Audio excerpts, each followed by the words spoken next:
আগামী ২৬-২৭ অর্থ বছরে ১০০ উপজেলায় ৪২.৫ লক্ষ কৃষককে কৃষক কার্ড প্রদান করা হবে এবং দেশের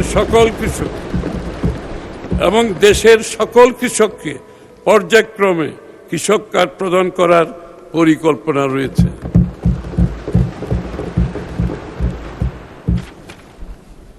এই কার্ডের মাধ্যমে ভূমিহীন ও প্রান্তিক কৃষকগণ প্রতি বছর একবার ২৫০০ টাকা করে নগদ সহায়তা পাবেন।